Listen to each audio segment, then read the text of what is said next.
All right, it is 6:05 and we will call the meeting to order. Thank you all for being here. We are regular meeting number 57. And I want to wish everybody a very happy new year. We have, and I want to thank Bob Berman for chairing our last regular meeting. Thanks, Bob. I had my feet up, so. All right, old business, we've got approval of minutes, and it should be for December 14th, it should read. Those are the minutes we have in hand. So moved. Moved by Mr. Ike. Do we have any comments, changes? I'm sorry, I missed the second. Who seconded it? I don't have a second yet. Oh, Lois. Lois is seconding. okay. And any hands up? Anybody have comments? If not, all in favor, please say aye. Aye. Aye. Anybody opposed? All right, motion passes. Thank you very much. Mr. Chair, I got a hold of Erica. She's in a class tonight. Okay. Thank you for doing that. Okay, under new business, I do want to make it clear that Elizabeth had a number of issues, and we will gladly go through that under our comments from the committee section. So we'll be doing that later in the meeting. But I do want to get it to our project updates. I think there's a lot of information to talk about. So number one is we have Richard and Deanna from TSKP. Thank you, Mark. So this past Monday, January 9th, there was a wetlands meeting. I want to thank Deanna for covering that meeting. I had a conflict and could not be there. It's an important meeting and she did an excellent job. Also attending that meeting were Richter and Segan and SLR, our consultants. The end result was that we did get approval with conditions, which maybe Deanna, you have a moment, maybe you can brief us on what those conditions are. But she did, the first thing she said to me when she reported that meeting, she said it went till 10 o'clock. So sorry, Deanna, that's just the name. Long. Deanna, can you share a little bit about what the comments or conditions were? Yes, so during this meeting, basically, the Wetlands Committee approved the project, the process. So the conditions here, they said for the next February meeting, they are asking us to submit the final bridge documents. They want to see all the construction details. There's going to be no public hearing. They also want they were asking about the snow removal of the bridge. They want some confirmation on what are we doing. Also, one of the members of the wetlands group mentioned that the snow melt is the wetlands preference for the snow removal of the bridge. And we agreed to submit all the documents to Peter Castaldi for the bridge for the next February meeting. However, this review, I believe, is with staff, the final details. Yes, they said no public hearing is required. Yeah, okay, which is good. So the next major milestone is planning and zoning. Planning and zoning is on January 26th. And we expect, again, our consultants to be there. And I expect the same comments about the bridge will arise. But by that point, we will have all the details for the bridge, so we'll be able to share that with the Planning and Zoning Commission. A new item that has come up is the comments that were received by the town's traffic consultant. You may remember that we have SLR doing off-site traffic studies, and that's not on-site. It has more to do with interfacing with the state DOT, regarding any encroachment on the state roads. Both Tungus Avenue and Mountain Avenue are state roads. And so Kwesi Brown, who's the gentleman from SLR Consulting Engineers, he's a traffic engineer, and he reached out to District 1, which has jurisdiction over these roads. And there were issues brought up by the state DOT regarding the driveway onto Tungus Avenue. If we have both inbound and outbound travel lanes into that driveway, DOT will want an upgrade in that traffic light at that intersection. An upgrade to the traffic light is quite a lengthy review process, as well as being expensive. So we did talk about that quite a bit with Kwesi.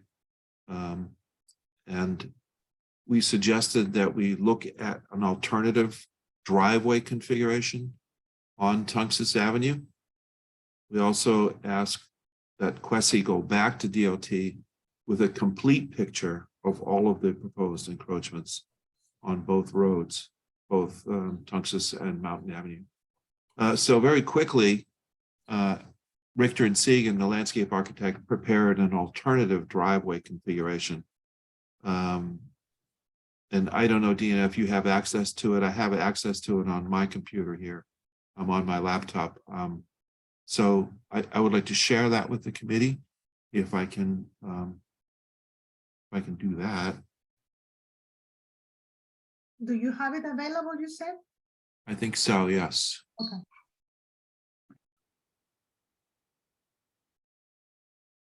If I can find it. Okay, bear with me for 1 second.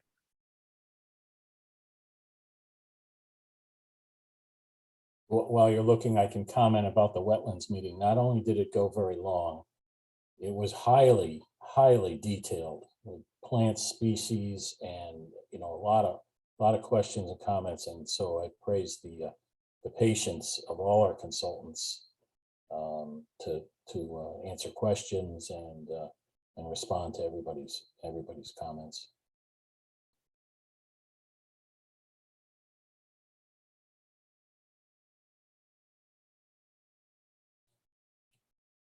Sorry, guys.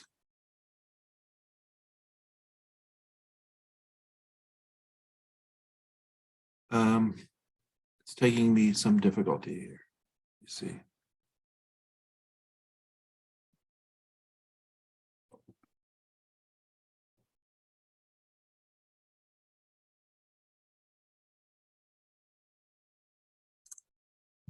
I see Jesse White's joined us as well.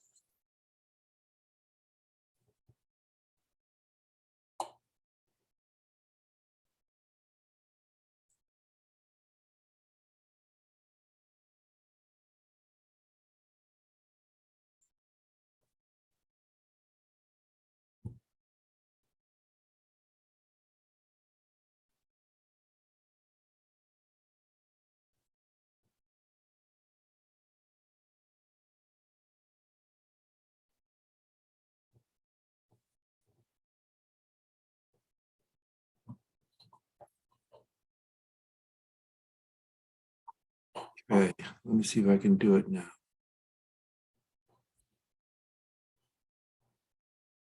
Can you see that? Not yet. Not yet. Okay.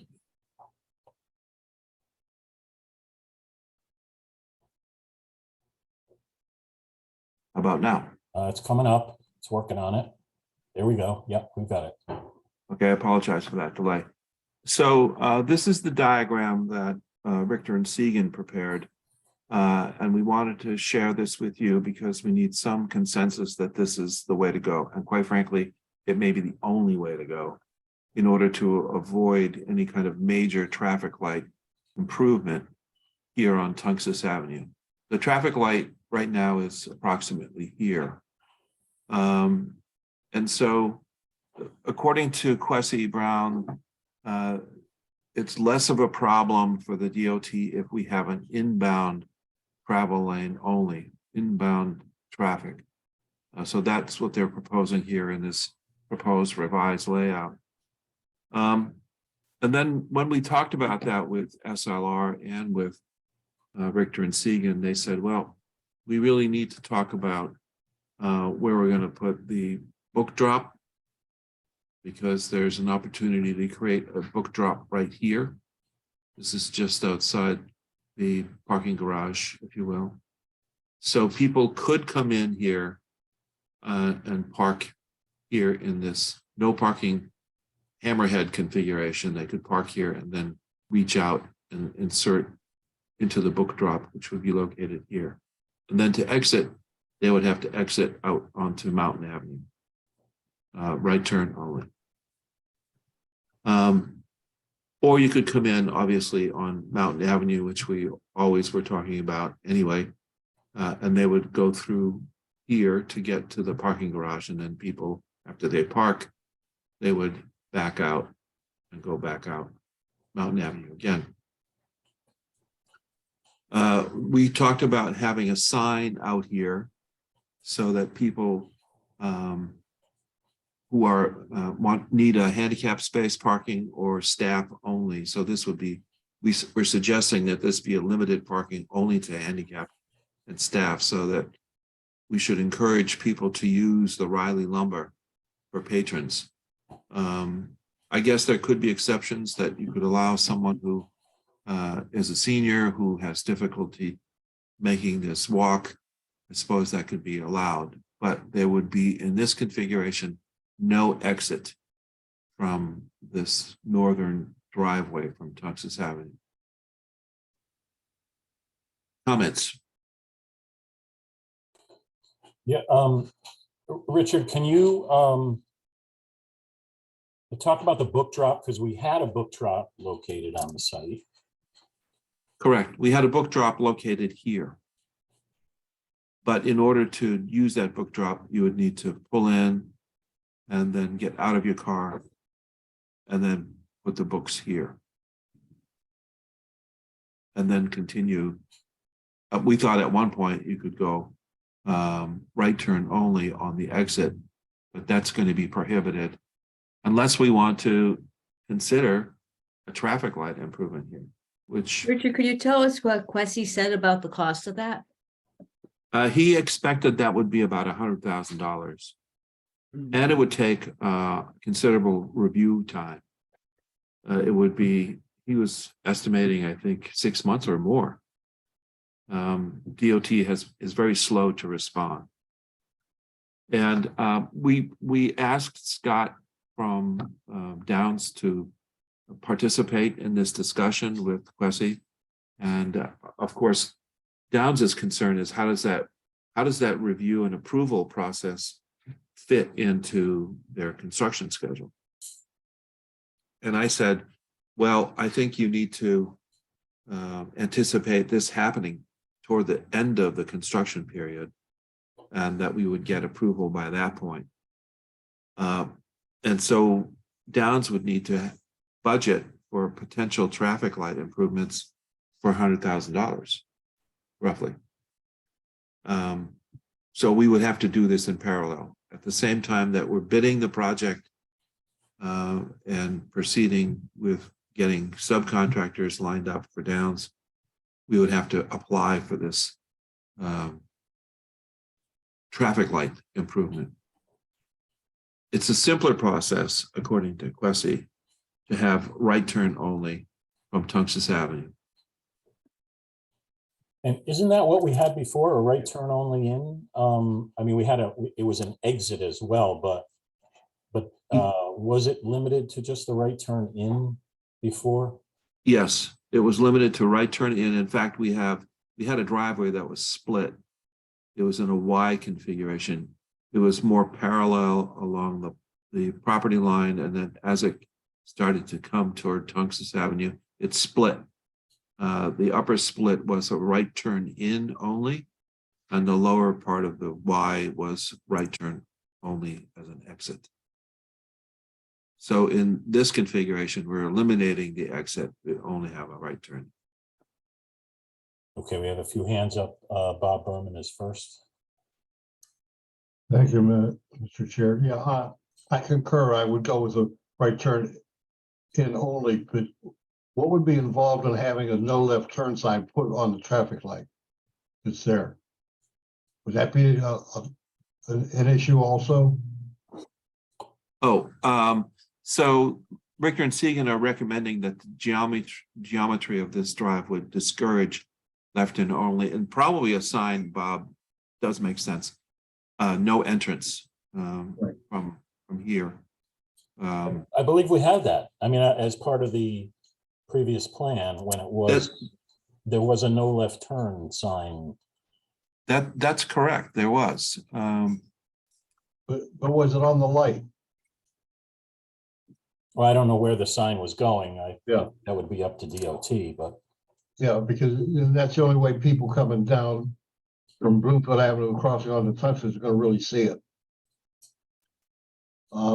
My other comment is that I would presume that, right, just before you get to that little parking area before the book drop, when you're coming down from Tufts Avenue, Yes. somewhere right in there would be a no, do not enter sign, so people aren't gonna try and go out that way.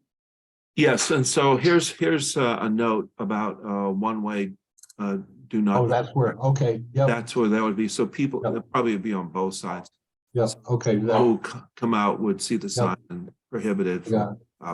And that I just noticed that there would be a sign here that says no left turn. Right here. So, okay, so people would not be permitted to go left here. all right. My other comment has to do with the underground parking. I thought we were talking about in the parking garage, it was going to be handicapped and families with children only. I don't remember that conversation, but I mean, you could certainly do that. You would need to post some sort of sign here so that, Right, you know, the average patron, if he's fully able-bodied or single patron who could walk. It's not that far a walk, but those folks would be encouraged to use the Riley site. well, nothing's changed as far as that parking under the building in this, No. correct?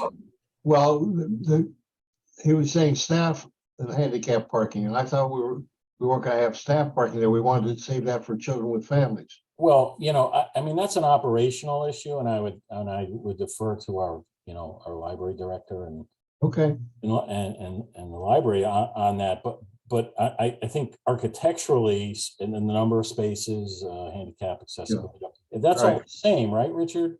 I mean, Yes, it's all the same. It's Okay. it's the same count that was submitted to planning and zoning. yeah, the same number of spaces. So I mean, there's a decision to be made operationally how that's going to work. But the change I see here is that northern driveway and book drop off location. That's correct. So we have right now submitted to planning and zoning the previous plan, the plan that was previously authorized by the building committee.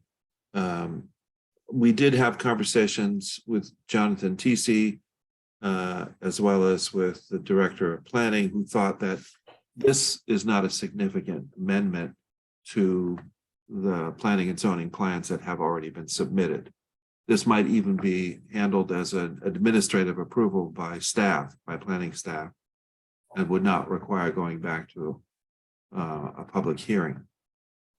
So we can continue with the plans as submitted to planning and zoning, or if the committee is comfortable with this, we can try to get this modified and presented to planning and zoning on the 26th. Okay, Lois? I'm wondering about the entrance from the north, from Wintonberry. Is there going to be, because there is a light there, is it likely that people will try to go straight across? Well, Or you're is this to the south of that intersection? Yeah, you're right. So from Wintonberry, and there is a traffic light, and there's also lanes that are marked left turn and right turn. There's no lane that says straight ahead. So going straight across into the library is not permitted by the traffic signalization and traffic pavement markings right now. We did talk about that briefly with Quessy as well as with SLR and Richter and Segan. If we were to do that, if we were to change the lane designations in the pavement, that would also trigger a significant traffic light reconfiguration. Well, I don't think we want people going just straight across, but I think they need to know that they can't. And you think they're not trying to do it now? I wonder if there won't be a temptation later. Second question has to do with the size of the turnaround for the book drop. Is there space enough that someone will be able to drive into the book drop parking area and back up and still have room for somebody coming into the library to get past them to go down toward the parking? Or is the whole entrance queue going to be stopped by somebody who backs up out of that space? Well, I don't know what the traffic load will be on this driveway. I can't imagine it being a very big load. The depth of this temporary parking space, it's not a parking stall, it's just a book drop and turnaround configuration. It would be marked as no parking, no long-term parking. The depth of it is the same as a parking stall. But the depth behind that is the one that I'm concerned. Somebody backs out of there in order to, having dropped their books, go in the proper direction toward Mountain Avenue. Right, so someone backing up here potentially interferes. Exactly, yeah. Something coming down the driveway and then wanting to enter the garage. There could be a slight delay as that. Richard, I thought that was 2 lanes anyway, because wasn't that originally designed to be 1 car going each way? And Yes. I didn't think that the width of that changed in this new design. No, it doesn't. It still looks like 2 lanes to me, but I mean, you raise a good point, Lois. I don't think that's a significant delay for traffic. But if you think it would be some. But you won't want 2 lanes coming in anyway, so if it could just be marked such that the person coming in knows that they have to stick toward the eastern side, that might prevent somebody rear-ending someone else. Yeah, I can discuss that with Richter and Segan and see if they can't tweak this. Maybe it's possible to keep the traffic inbound on the left side as a one lane. And then that allows maybe for some room for some backup. And that would be cheaper too, because it'll be narrower, right? True. Yeah, Richard, I would suggest you have that conversation with Mike Segan and the traffic consultant, because I think it's a really good concern, Lois. On the one hand, if it's wide enough to let somebody pass while somebody's, backing up and getting out of that book drop, I think that might be a more dangerous situation where somebody backs up and is ready to pull forward and doesn't realize somebody's passing them, as opposed to, okay, you sit and you wait until they move forward again. I don't know. It's certainly not a wonderful situation, but let's get our experts to kind of weigh in on that, I think. Yeah, I can do that. That's reasonable. Patrick. Thank you, Mr. Chair. Just a couple comments and then a question. I too agree with everyone so far on that one-way entrance coming off of Tungus. I think, if I'm not mistaken, right now it's a do not enter at all from, Tungus. You can't enter there, but you could go out of there, and it appears that you could turn either left or right. Honestly, I don't know how anyone could turn left out of there because there are so many intersections and lanes. I could see a right-hand turn, but I think this would certainly clear that up, making it just, a right-hand turn off of Tungus in. Right. And my comment then, just to what we were just talking about, would it be possible to put a stop sign at the end of that one-way lane so that that person coming in would have to stop before they turn, then that way they would see a car potentially, backing out or pulling into the book drop. I don't know if that's something to consider, having a stop sign there. Like right here. Yeah, before that- they proceed, then that way they could see a car, coming either in or out of the book drop. Yeah, no, I can bring that up with the traffic consultants as well. Yeah, just another idea on that. So yeah, I think, going the one way. Now, my question is on the Mountain Avenue side, I think I heard you say that you could only turn right. So right now, when you exit on Mountain Avenue, you could turn left or right. So my concern would be if I'm a patron and I want to go left. I mean, how am I supposed to do that? I can't get out from the Tungus side and I can't get out from Mountain Avenue. So where am I supposed to be able to turn left if I want to go the other direction across to get to Park Avenue? No, we have the same questions, or I can pose that to the traffic consultants again. One of the responses I heard previously was, well, this is not a problem coming in or out. It's far Mhm. away from this intersection so that people who want to make a left-hand turn won't encounter traffic coming in and or encounter some backup of traffic that is eastbound Mhm. on Mountain Avenue, because if there's cars lined up because of the signal at this intersection, you don't want to be blocking the right-hand lane here while you're waiting for cars to pass. Right. Yeah, but they're doing it now. I mean, as far as I know, you can turn left out of the library parking lot onto Mountain Avenue. So you would be in that same situation. Yeah, this is not a change from our plan. I'm not saying it's good or bad, but that right turn only out of the Mountain Avenue driveway has been there on our plans.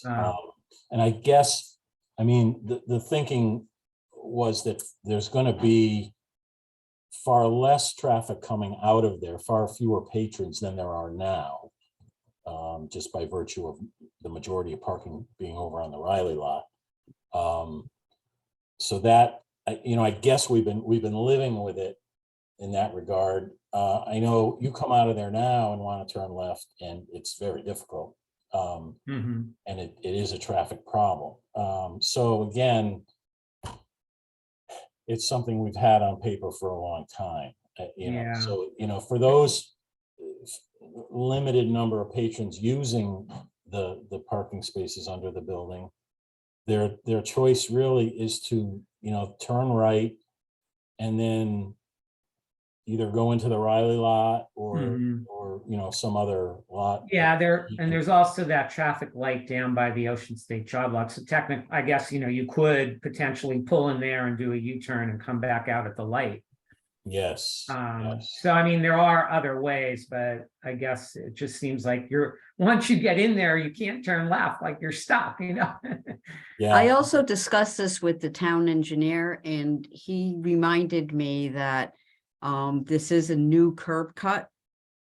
It's a little bit closer to the intersection than the existing one. So Oh, I think by making it left out of there, it again might raise concerns with the state. yeah, gotcha. And Oh, okay. I Nancy, think one of the things is to avoid any not oversight, but any overreach by the state. That would, cause them to raise the, red flag, and then next thing you know, we're paying for $150,000 Right. traffic light change. Yeah, no, thank you. I didn't realize, I'm thinking this is the existing entrance, but you're saying it's probably going to be up further, closer to the, Not Closer much, to but yes. okay, no, that makes a little more sense. I just wanted to bring it up because it just seemed like you could only get in there by turning right from either street, and then there's no way to turn left. So to Mark's point, I mean, you're just gonna have to either go into the parking lot and turn around in the Riley and then come out, or go up to the traffic light and do a U-turn and come Yeah. back out on Mountain. Yeah, I call it workable, but not wonderful. So, Yeah. Yeah, but I think, Mark, your very first comment was valid, which is right now at Prosser, this is the only place to park on this site. And so you have many more parking spaces. And so the demand to go left is certainly there because everybody parks here and the load Mhm. is greater. And you can't exit from Tungus, which is currently what you have Mhm. the parking lot. So by reducing the load of parking spaces on Prosser and putting them here, it might actually be less of a burden. Hmm. Yeah. okay. Eva? Yeah, thanks, Mr. Chair. I have a couple of questions here. Right now, the book drop is at the south side of that little entrance area. If you look at that on the map. Yeah. What if the book drop were still there? People drive in, they dump their books. It's now on the left so that they can dump them out their driver's window. Then they pull out of the driveway. Or maybe it can be in the parking garage so that they pull into a space, they go put their books in the drop, they get back in their car, they leave. Riley, the entire staff really dislikes the idea of Riley for a number of reasons. It's of course probably preferable than spending $100,000 on a traffic light. But it just seems like the current location of the book drop, or even better because it's covered in the garage, might be a way out of the problem without having somebody backing up into that entranceway driveway and possibly creating constant rear end collisions. Are those possibilities, either its current location or in the garage?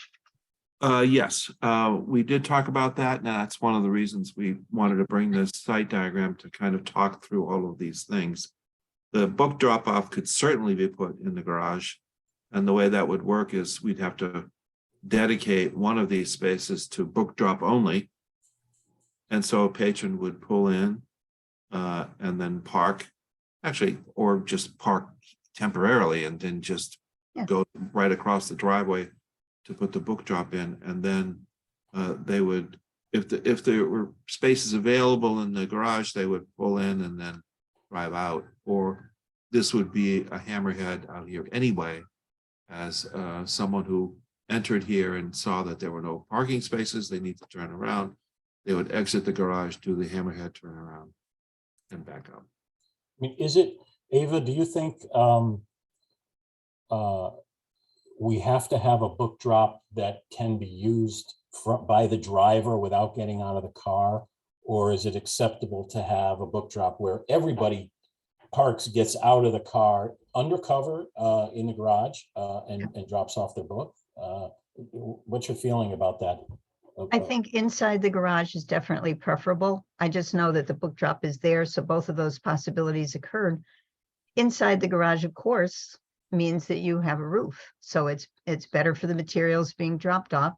It's much more pleasant for a driver who is not then opening their window when it's maybe raining or snowing. And the garage gives the person the opportunity to park so that you don't have that constant someone stopping, everybody waiting, somebody maybe backing. They pull in, they do what they need to do, they leave just as if they were going in the library. There's no significant difference in them parking and then leaving a parking spot. I would think number one choice would be inside the garage. It's not going to be, we're not going to encourage people to have general parking there in any case. It should be much less traffic than other areas. So inside the garage seems to have a whole lot of pluses, including avoiding $100,000 or more to find in the budget for a traffic light. And are you talking about a location where everybody would get out of their car to drop the book off? Or, because if we did I think if we did a dedicated area under the building where you don't have to get out of the car, it's gonna take up, we're probably gonna lose some parking space, Yeah. A1 or something to do that. So I don't know how important it is to not get out of the car and to drop off your book. I think that's probably less of a problem for most people. And we could probably work that out somehow with staff if somebody really is not going to be able to do that. But I think the majority of people just come and, toss their books and go. I Because think there's- inside the garage is the best choice. And if one spot is what's available, I think it's still a better choice than asking employees to lug several times a day over to the Riley lot. Yeah, I agree. I think the Riley lot is just too far. I Yeah. think we have to make it as close as we can to either the lower entrance or the upper entrance, which I want to talk about momentarily. And that way, that minimizes the amount of distance that staff needs to travel to get books from the book drop and then into the elevator, in this case, up to the main level. So what about the front entrance for a book drop off? You would have to get out of your car. If you're traveling south on Tungus, it would have to be on this side of the street. You'd have to get out of your car because you can't you can't have a book drop off adjacent to the driver's window on this side. But this is a temporary drop off. This is another thing that we want DOT to review. This is an existing drop off which we plan to keep for the purpose of just FedEx or delivery or a short-term pickup of someone. And so you could put a book drop off here, but you'd have to get out of your garage to get to it. Get out of your car, sorry, to get to the book drop. Plus, that's an awful lot of stopping and going in a place that otherwise would have less traffic than that. A lot of people use the book drop. So I think then you alter the traffic pattern that you were talking about in the front, in that cut, which people are used to being a handicap spot.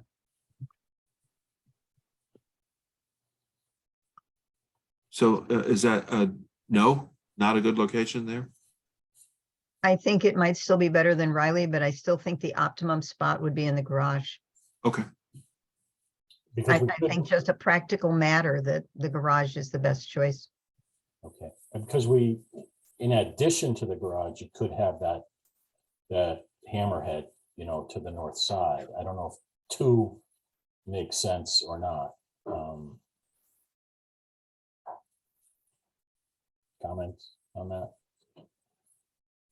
I just think that hammerhead is an accident, literally looking for a place to happen.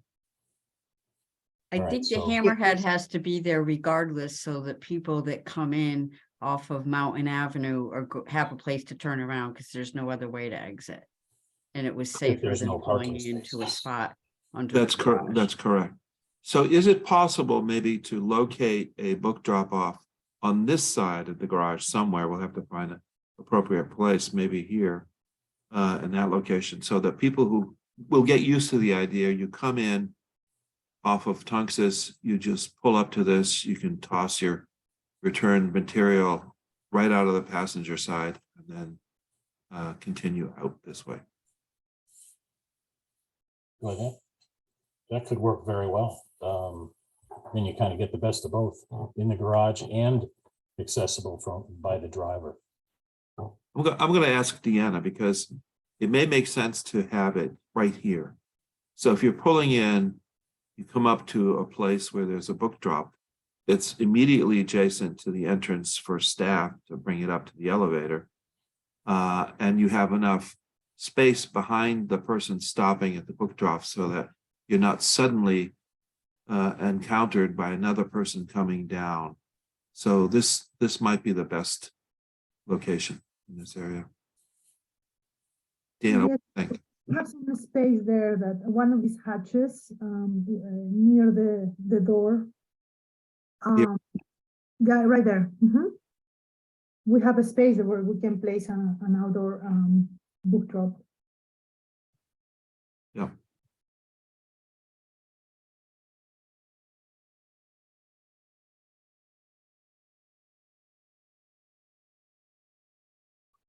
Well, what we'd like to do is take these comments back to our traffic guys, and they'll tweak this, and then I would suggest we have Quessy present it to DOT. We want to make sure that we have DOT review everything that will involve some encroachment, such as this driveway, such as this driveway, and such as this driveway, which is also new. Let's clear all of the encroachment issues. We're also going to have to be doing some trenching for utility connections.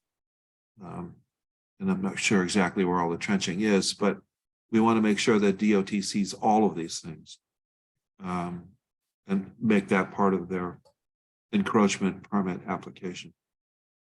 I've got a few more hands up, Chip.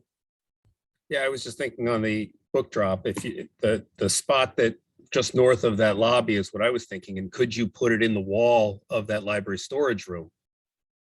And therefore, the staff would not have to go outside. You could have a cart that it dumps into, and then you just roll out to the elevator, pull into that spot. You've got the hatched area that gives room, and they can just dump it in, and then staff again wouldn't have to go outside. You're talking about this area right here. Yes, yeah, there's it's on the plan. It says it's a library storage room. I don't know what the intent is for that, but if you put one of the book drops that's in the wall, they pull it down, put the book in, and get out of there. And Yes, Chip, we thought about that. The problem is that storage is raised 30 inches higher than the garage. So it was Okay. hard, to put the slot there. It's too high to place that. okay, it would be too close to the floor to be able to put a cart under it.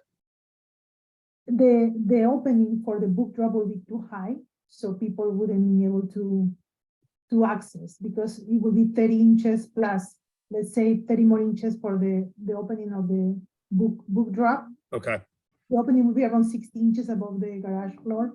okay, It will be kind of high, but we'll look into that too. all right, thank you. Allison? Thank you. I agree that it is preferable that the book drop be both covered by that roof for the parking area underneath, and also for the ease of staff, if at all possible, for it to be connected internally to the library. I thought there was a book drop with, I know you have to build in a fire closet for it, but I thought there was one built in right at that entrance that would go right into that little lobby area in the downstairs at Prosser. I thought we had one of those, and that was the plan, is you'd have to come in, park for a quick second, bring your books there, and it's the same thing whether you have to jump out of your car to, put it in a bin that's external, or jump out of your car and put it in a bin that goes right inside the library. Staff would prefer to empty a bin out, away from any of the elements, but definitely covered, if nothing else, by the garage. Right. I thought there was one on there.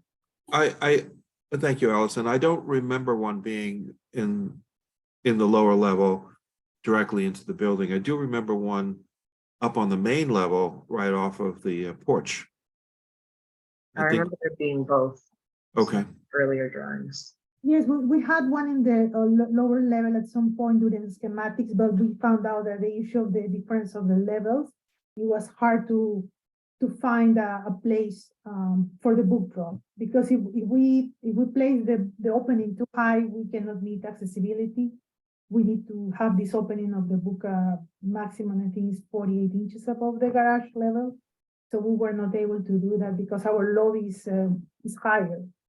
So that's how we came up with trying to find an outdoor book return somewhere on the lower level. On the first floor, as Richard mentioned, you do have a through wall book drop facing the south porch. So that's another one that you're gonna have. Right, but you'd have to park in the Riley lot and walk all the way up to it, or you'd have to be coming off the streets in the center of town, because it's on the porch. Okay. Yeah. So just people, people drive up all day long at Prosser, do exactly that. They drive up, they hop out of their car, they return their items in that backdrop now. So I'm just trying to envision, if it would keep up with that traffic. That's what we're looking at, is people doing that all day long, hopping out of their car, dropping off, and then continuing on their way. Yeah. But yeah, definitely covered is better. than completely exposed. And I would say inside the building is even better for staff if we were gonna prioritize. But thank you. So I think that we're still focusing on this area as probably the optimal location, the details still to be worked out. Sounds right. Bob Berman? Just a comment on the Tungus Avenue delivery area there. I thought we had decided that was going to be for deliveries only, no more parking there. Right. So I think, I'm not sure how this actually happened to be handicap parking spaces. And that's why I want this reviewed by DOT as well. I don't think they're legitimate handicap parking spaces. I don't know how it happened. Not anymore, they aren't. Yeah, okay. All right. Back in the day when Prosser was built, and those were designated as handicap, it mattered, I'm sure, but that was what, in the 60s? Yeah, I think the awareness of the handicap parking requirements were minimal at that time. You don't have enough space really to do a proper, exit from your car here in a safe way for handicapped people. Okay. Ava, are you all set? You still have your hand up. Darn it. Let me try and get it to go down again, but yes, Okay. thanks. I'm set. No problem. No problem. Okay, Richard, what else do you have for us? Well, I think Elizabeth has her hand up. Okay, I'm sorry, I missed that. Go ahead, Elizabeth. I was just wondering when this decision needs to be made by. Go ahead, Richard. I'm gonna let you. Well, as soon as we can, we Wait a can. minute, which decision are we talking about? The book drop or the Book drop, driveway? Okay, book drop. The decision on the book drop, since it's a piece of equipment, I think we can wait a little bit. But if we're going to be doing it here, the sooner the better, so that we can work out the details. As Deanna mentioned, we have some changes in grade. The elevation of this book storage is higher than, or the storage area is higher than the pavement level here. So we'll have to figure it out. Yeah, I guess I worry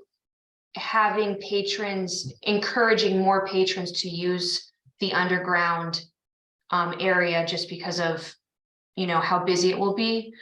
And that being said, if there really is no user-friendly option that we love, I think considering the Riley lot, we may need to do that, which would not be popular for staff, but I just don't want to throw that out the window if we're not able to figure out something user-friendly underneath the building. Oh, you're saying maybe have another potential book drop here Yes, at the bottom of this ramp area? somewhere there or on near the island. I know that. Here? Yes, the Faxon branch in West Hartford has one where you can pull up and it's a bigger one, so their staff probably doesn't go out that frequently. Maybe once per day to retrieve materials, but I do think that if we're looking at all the options, that should be an option to consider. Okay. All right, so Richard, you're gonna get back to us with some details on that? Yes, I will. All right. Scott. Yeah, I just wanted to mention, I think Allison was talking about a book drop in the building. There is one on the west porch. Before you walk in the entrance, there's a slot in the wall where you can drop the book through the slot when you're outside on the porch. I did see that. You do have one in the building, but yeah, you have to get out of your car and go up there and get it or do it.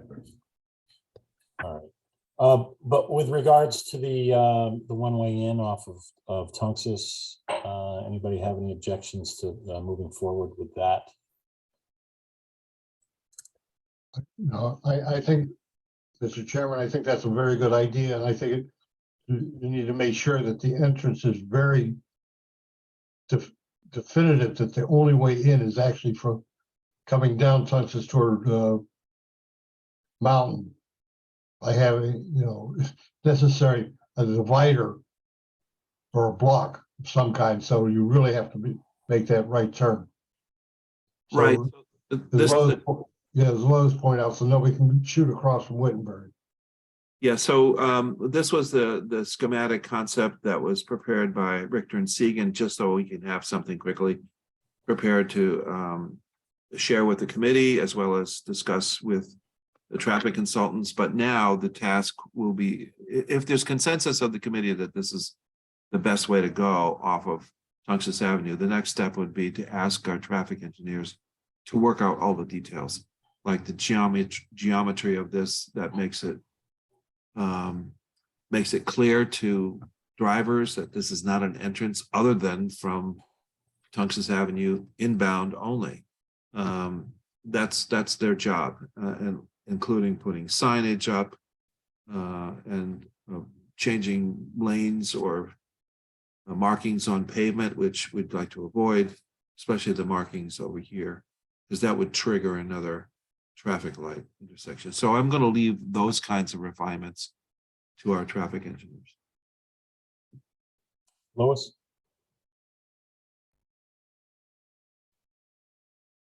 You're muted. Okay, I just hope that they will show the whole of that intersection, because when I drive home and come in front of the church, I make a left turn onto Tungus and then a quick right turn onto Mountain. And a lot of people are doing that.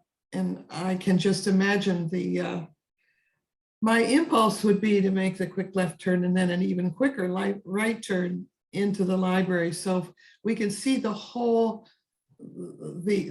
intersection with the markings as opposed to just the side where the library is. That would be helpful to me.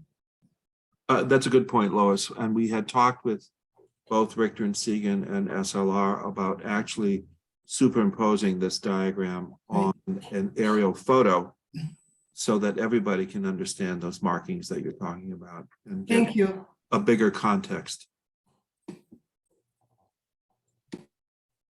Okay, Richard. So that's it for me tonight, unless Deanna, if you have anything you want to add. No, I'm good. Thank you. Okay, that's it for me. I'll stop sharing. Okay. Any other questions for Richard and Deanna before we move on to Downs? Bob Berman? Thank you, Mr. Chairman. Richard and Diana, where do we stand on the 100% CD documents? Well, we're rapidly approaching our deadline, which is the 30th. But we're having a planning and zoning meeting on the 26th. So if there's any comment or requirements by planning and zoning, we want to make sure that we incorporate those into the documents so that we capture that scope that they may want included. So give me a little bit of wiggle room, please. Yeah. Assuming they have none, are you still on for the 30th, or are you going to have to run into a little bit of February? We may run into a little bit of February. I would like to have that little bit of wiggle room, if you don't mind. Okay, thank you. If Downs doesn't mind. Well, we're about to find out. Scott from Downs, you have the floor. Okay, good evening, everyone. Let me just minimize this. Okay. Project update. So for schedule, as Richard mentioned, yep, they're heading to the January 30th. Still trying to get through some P&Z comments with the town. So, I think it'll be close, and we'll see where it ends up. 50% estimate is actually due next week on the 18th from our office. We're currently going through that now. I have a period. We always had a period in the schedule for final approvals after the 100% CD documents. We left a couple weeks for that, for the building committee's review and for our review as well, actually, prior to a bid period of the middle of February going to April 1st for both projects. Building department permit set review. So that is when the 100% documents come out. The design team will submit stamped sets as long as they're all copacetic with everybody. and the building committee to the building department for their review. And usually that takes about 30 days, which is typical. So that would happen during just prior and to the during the bid period. We've set aside March for demobilization from the libraries based on any lease agreements that are, currently being reviewed, and Colliers will update you on that accordingly. Deep permit that's slated for about mid-March. We are still going through and getting some testing in. I believe we have it in now. We were testing some groundwater and reconfirming some SLR soils samples that were put in a report. So particularly this is all at Prosser, so that soil management plan can be generated, and that's being completed by GeoQuest. So we're looking to get results of that this week. And then with the anticipated CM notice to proceed for the end of April. So that's after the bid period. And then we have a couple weeks where we're going to scope review each bidder based on the lowest responsible bid, and to make sure they are a responsible bidder and that they've included all the scope of work and all the details for the work that they bid on. So there is a process that we go through prior to providing a guaranteed maximum price to the committee for their review for both projects. We have also updated the project schedule. I know it's really hard to see. Bar charts are tough on Zoom. But we have updated this schedule. We can provide some copies of this. We're in the final stages here in design. If you can see, maybe I can zoom in a little bit here with the 50% estimate and the 100% drawings. Down here with the 50%, and then going with our permit set reviews and final approvals with the town, and then going into the bid period. Okay. Come back to this in a minute. For budget update, I just wanted to put that back on so everybody could see that our original budget was $29,255,000. As we all know, since then, the town of Bloomfield kicked in another $500,000. There was the state library grant that was approved for the Prosser Library last year for $1 million. And then the CIF funding at the end of the year was approved with the bond commission for $5.5 million, bringing the total budget to $36,281,000. Procurement. So now we're talking about procurement, which procurement is generating your lead times for how long it takes to get your materials, products, and equipment. And the most pressing one is the switchgear, which is all your panels and everything your power goes into to power both of your buildings. The switchgear since COVID has had very long lead times, unattainable lead times. And we always bring this forth to the committee to get pricing and look to see if it's possible to purchase it early, whether it's just before the bid or during the bid, through a separate vendor in order to get it on the docket with the manufacturer. So for both Prosser and McMahon, we have generated a couple proposals from two vendors. They both have a 70+ week lead time. One had a little less of a lead time, but their price was pretty high. We've been going through this with the engineer as they review to ensure that the switchgear meets the specs that they're currently generating. And there's a few more updates to both projects from the engineer that need to be incorporated into the proposals before we can bring them to the committee to review them and see if it's something that we're able to move forward on. And just so you have an idea, let me go back to the schedule here. So we have what I call a long lead item section of the schedule, and along with rebar and your steel, your roofing materials, which has actually gotten a lot better. Your switchgear, I've got 70+ weeks. We're figuring 75 weeks worst case scenario, okay, which is this long red line here, okay. And if we were to order it a couple days from now, let's say Friday, we wouldn't see that switchgear arrive to the projects until June 26th of 2024. So to put that in perspective, if you go to McMahon, we were to start on time with both projects at the end of April, McMahon would be sitting with the certificate of occupancy in March of 2024, waiting for the switchgear to arrive in June, so about 3 months.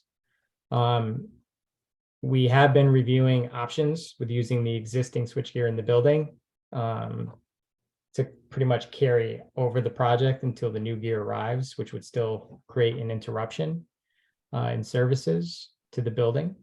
But that's an option we do have with McMahon. It just needs to really thoroughly be reviewed with the building inspector and the engineer. And we're starting to look at that option just in case. And with the Prosser library here, that is final completion for August 2019. So you would actually see your switchgear before the building opens, but it would be late in regards to when it really needs to go in during construction. So it would be arriving just towards about the middle of MEP finishes, when you're putting all your switch plates up and your registers into the ceilings and things of that nature, and you're starting to close in all the rooms with finishes. Typically, we want to do that during the roughing stage right in the beginning if we can, and and that's all the way back in November, right? So, some things are workable, more so with Prosser, and I think there's some options with McMahon.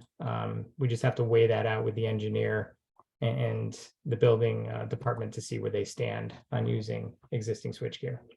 But nevertheless, we hope to get that second pricing round, the rest of it this week, so we can go through it with the committee and see where we stand with pricing. Is there any questions on switchgear procurement or the schedule based on what I just reviewed? Patrick? Thank you, Mr. Chair. Scott, thank you. I was just wondering, what is the latest date? If you can't order this by Friday,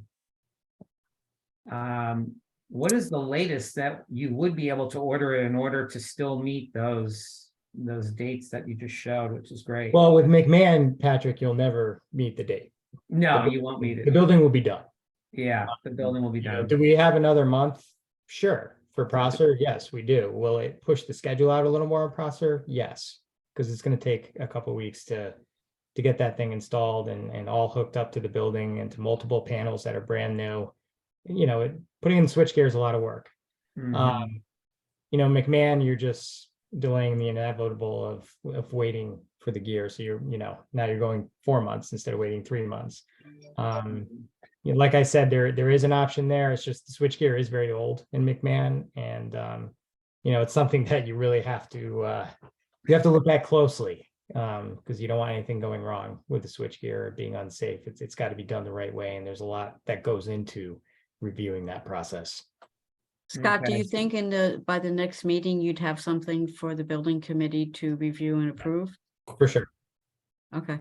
Absolutely. We got hung up a little bit on a second price, our second vendor. And then I saw an email yesterday from the engineer who had a few comments as well that need to be integrated into the proposals based on what he's doing now to get to the 100% CD documents. So, we're in a fluid state right now with the engineering, but getting close to the end, right? So that's kind of what's holding some of that back. Mhm. Thank you. You're welcome.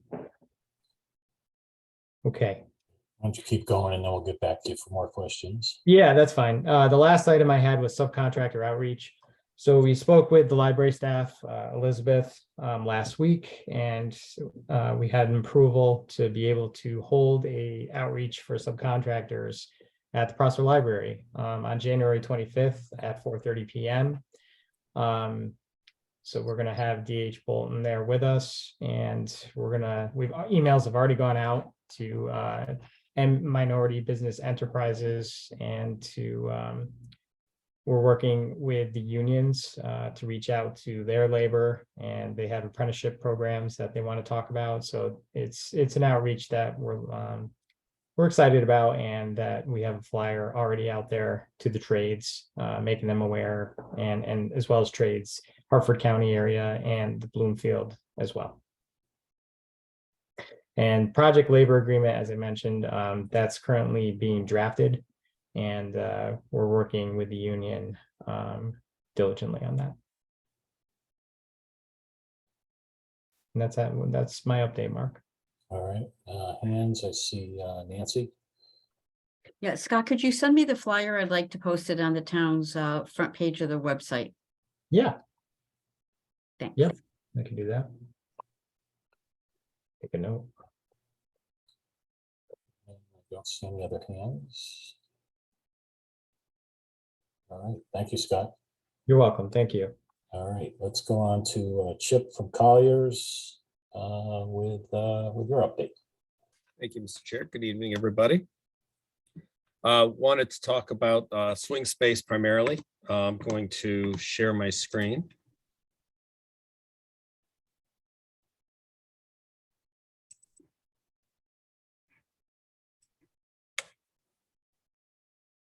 Everybody see that? Yes, we can. Okay, good, because I don't see an indication, but so we have, this is a summary of all of the spaces we've looked at. It's 2 pages. We've looked at, to date, 26 locations to try to find something that is going to best meet the needs of the library in the during that temporary phase. Today, we spent some time over at the MetLife building looking at that, and you know, frankly, I think it's probably not going to be workable for a couple of reasons. It's a big open space with no walls, no power.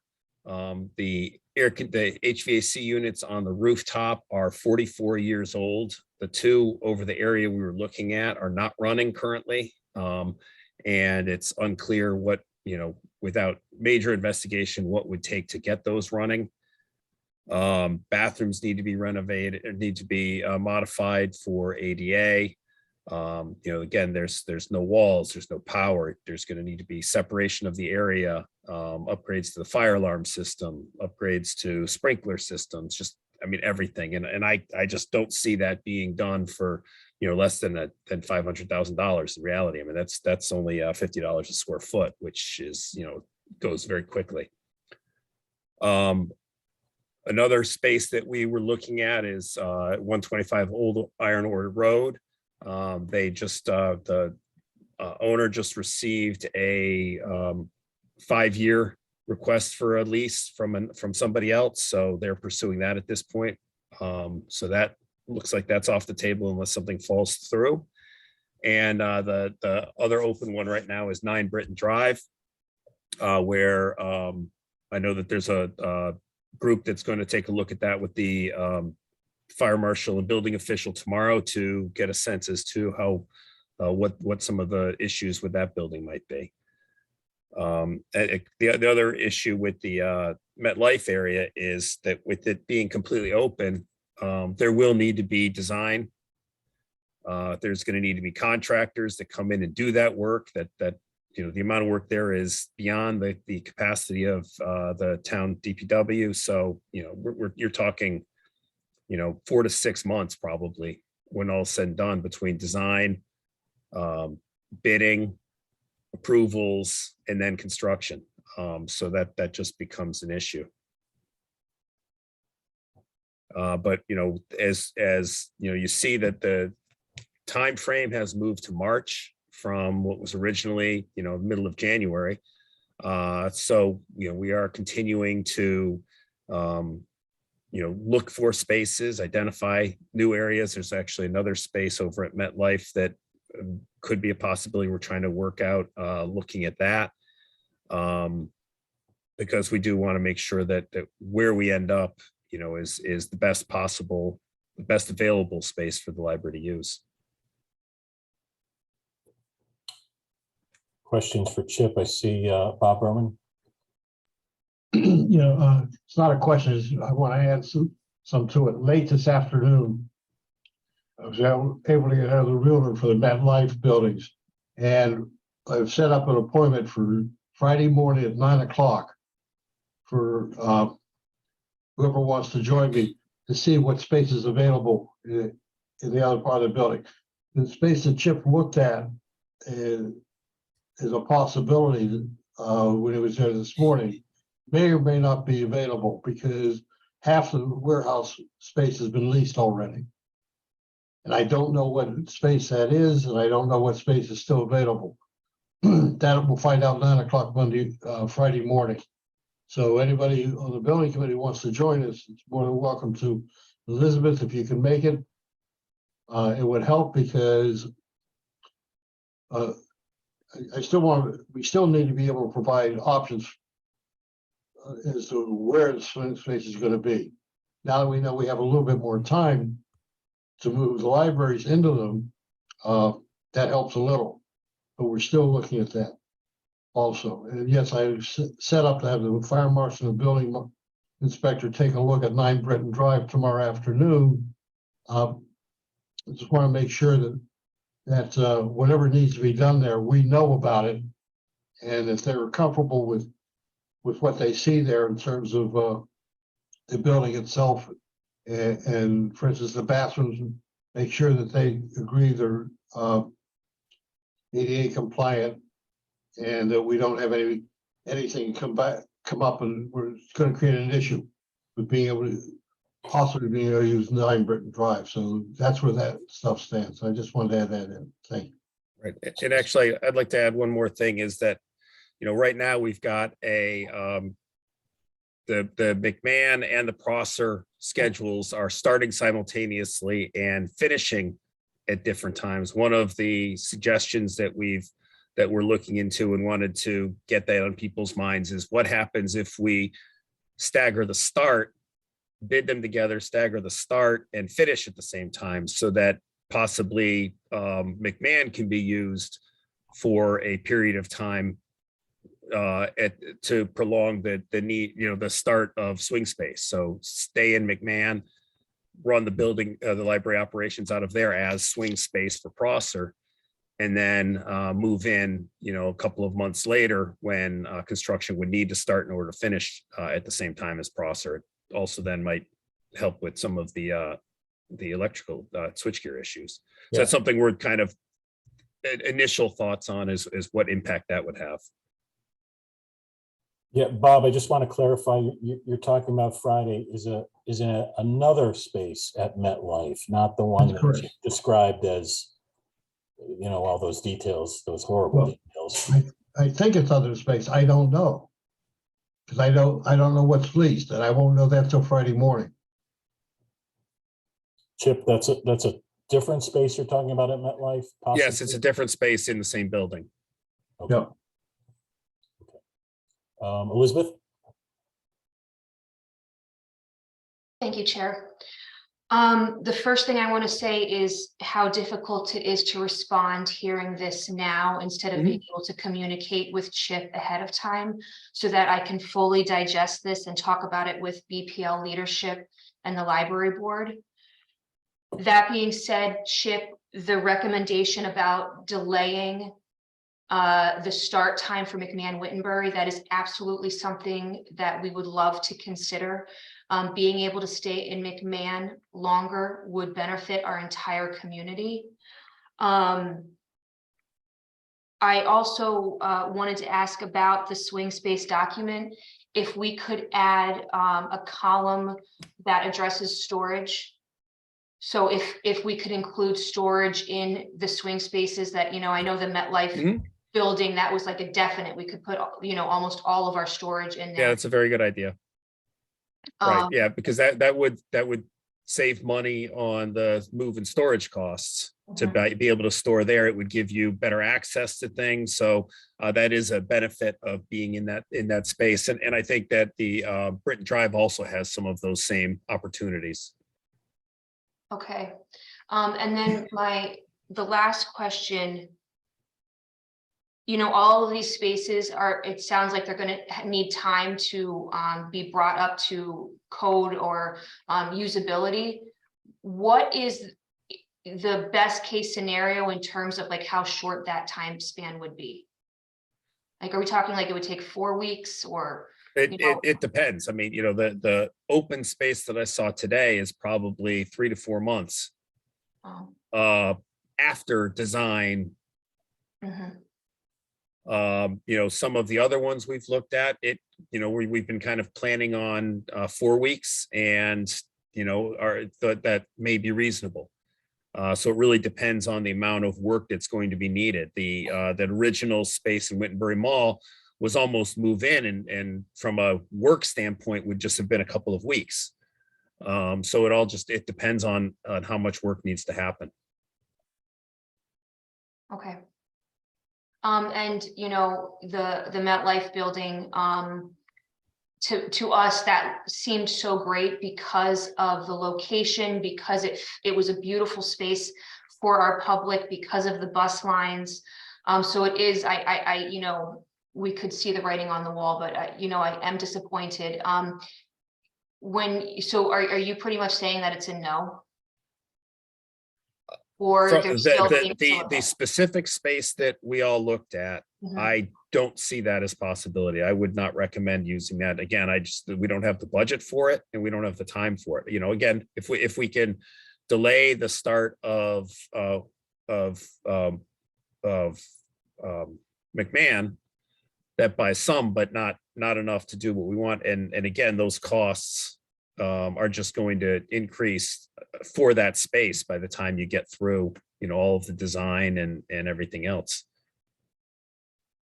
Okay, thank you.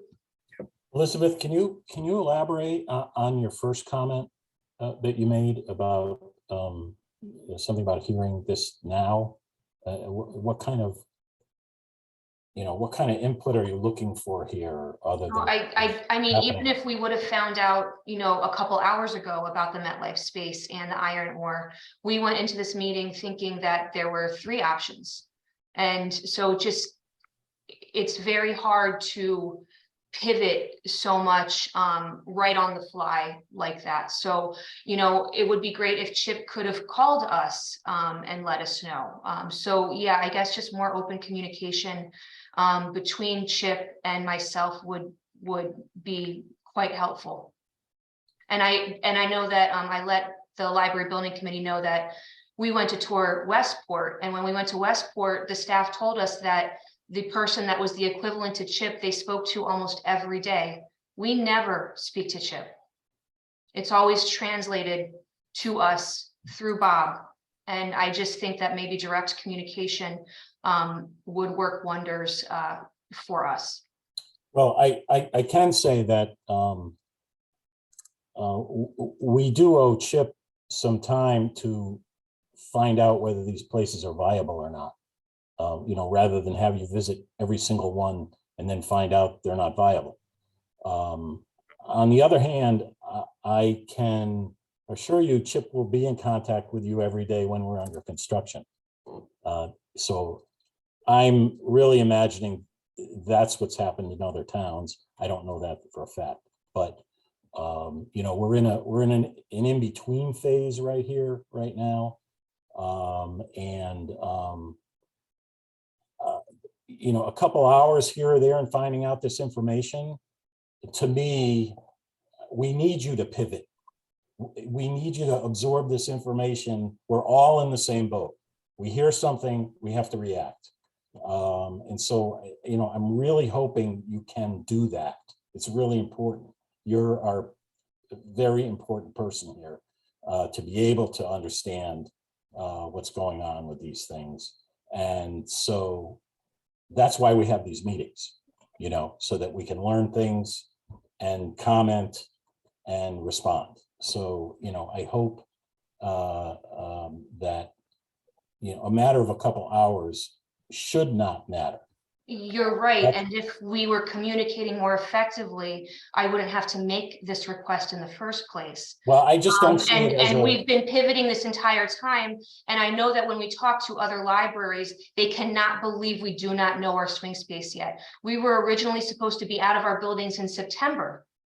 You know, there's a lot of pressure on our staff to make sure that we're continuing services. So any pivoting or decisions that are happening in the background, I mean, communicating with us effectively and regularly would be quite helpful. Waiting 2 weeks, or if there's a meeting canceled, a month to get updated information is highly unrealistic, as you are proposing that we're moving out in March. yeah, I'm not making. We a we link are to any we of are in that. January right now. We are a huge operation.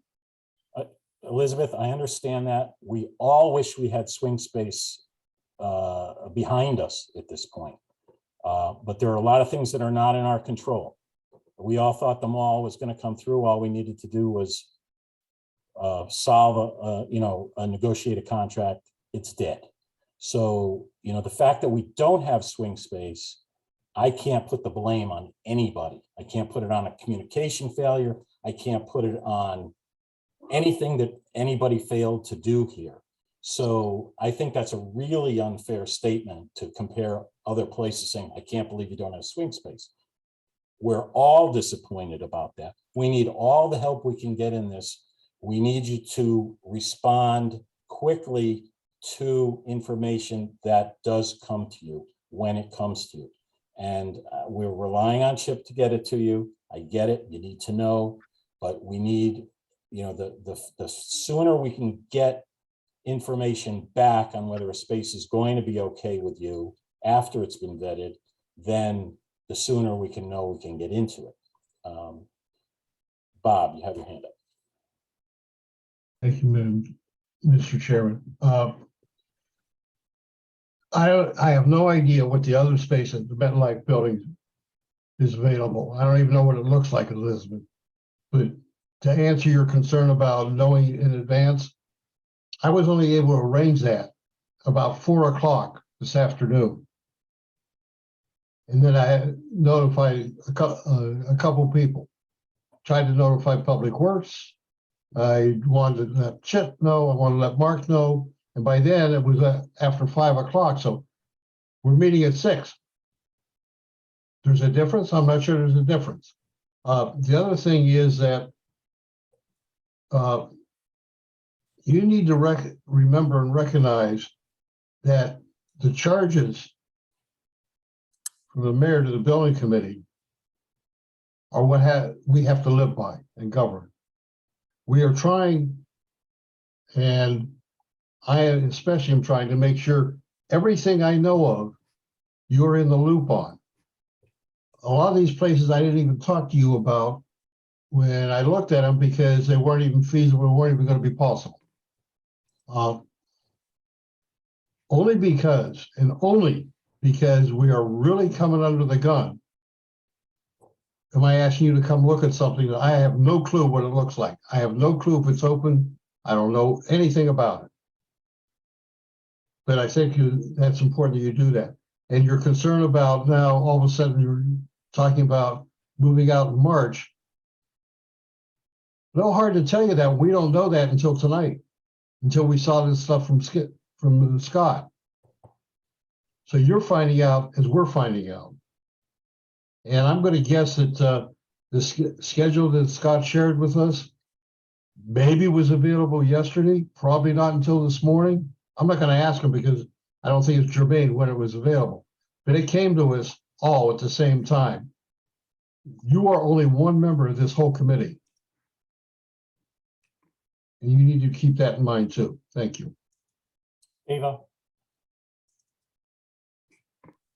Thank you, Mr. Chair.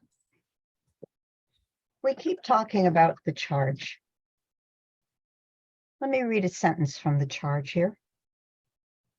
The overriding objective of the project is to effectively, economically, and responsibly maximize library space to provide the most benefit from a library services perspective to the community of Bloomfield.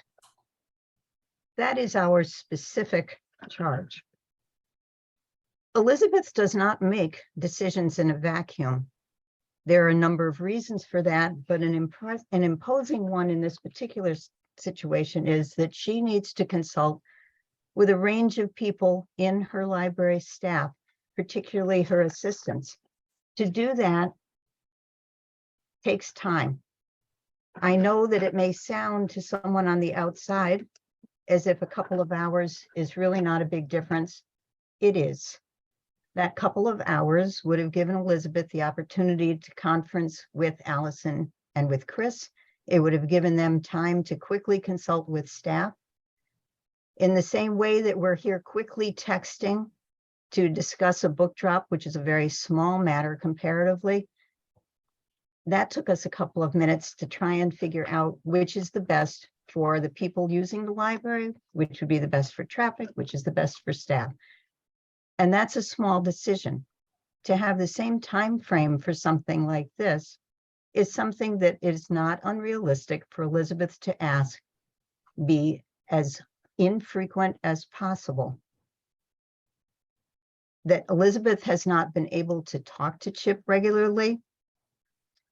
There have been a number of reasons for that, and I don't think this is an appropriate forum for that conversation. But there is no particular reason evident that Chip can't, when he has information, give her the heads up. It does make a huge difference to the library's function. I don't think Elizabeth is trying in any way to be unreasonable. The library staff has done an enormous amount of work on this project. There are members of this committee who have done an enormous amount of work. All that we need is the time to make sure we can do that work and do it well so that the people of Bloomfield benefit. That's the goal for all of us, right? So I think this is not about assigning blame. This is about making sure that everybody understands the circumstances under which the staff works, the requirements of balancing a whole load of needs from various staff components, and making sure we do it right. And I think we can all just kind of keep that in mind. This is about positive conversation to make sure we do the best job, and that's all. Thanks for the opportunity to talk. All right, thanks, Ava. It's a two-way street with that as well. I want to add that. So questions for, more questions for Chip. I don't see any hands up. All right, Chip, I thank you for that. All right. Thank you. And all right, everybody keep your fingers crossed that the next space we look at is gonna be a home run. Okay, committee reports. Elizabeth with outreach. Yes, we met on December 24th, December 21st, and January 5th. Had some productive meetings about how to roll out some future communications to the public. On the staff side, we are moving forward with 2 farewell parties. The first one is on Thursday, February 2nd at McMahon-Wittenberry from 4 to 7. The second one is on Wednesday, February 15th at Prosser from 4 to 7. We're calling them farewell open houses. And we are hoping to have fun and say farewell and reminisce together. We're asking that the public bring their memories and mementos with them, whether it be in words or in items. And we're hoping that's going to be a really nice event. And I want to say thank you to the Friends of the Library for funding that. We are also about to start sharing I Love the Library magnets. They're also they're currently on order. Again, thank you to the Friends for funding that. As per conversations about the scrim, which is the material that will be on the outsides of the construction sites, as part of the farewell open houses, I was actually going to share my screen to show everybody.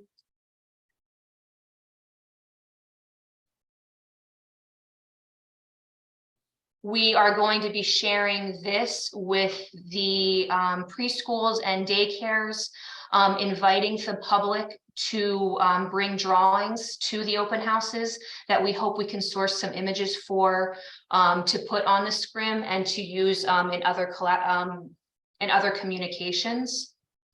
So please, if you know any young people, please share that.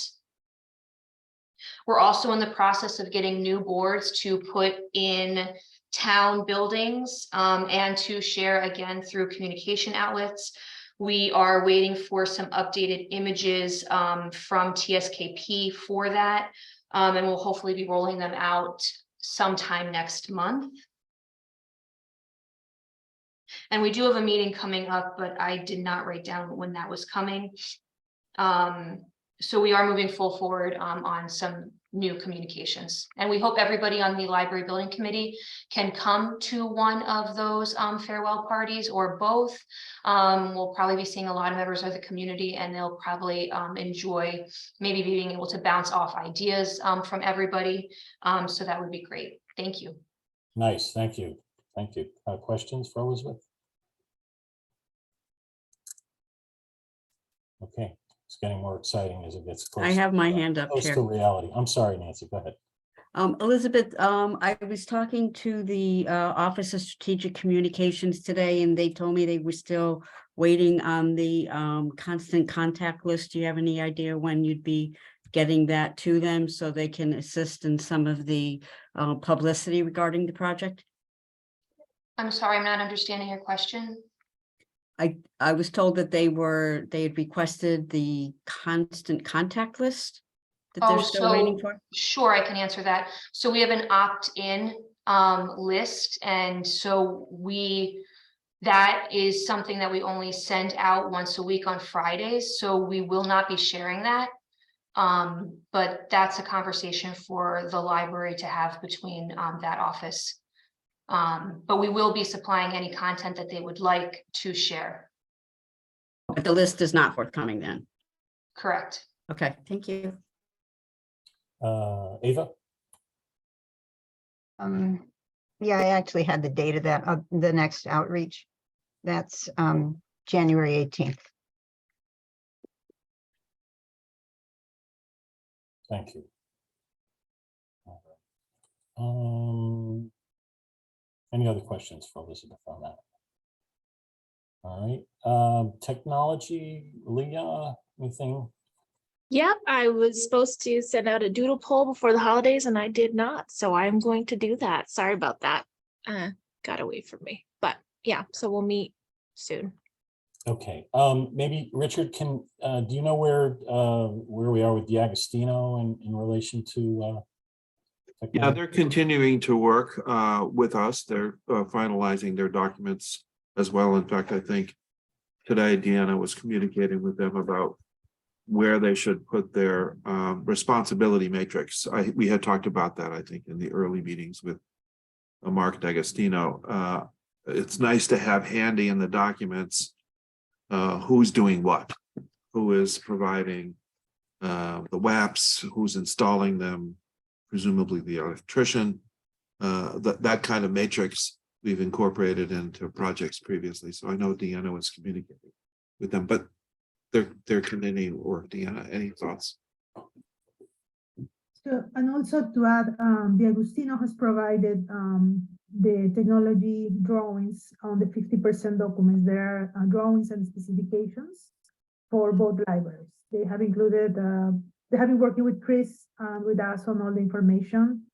So there's something for pricing.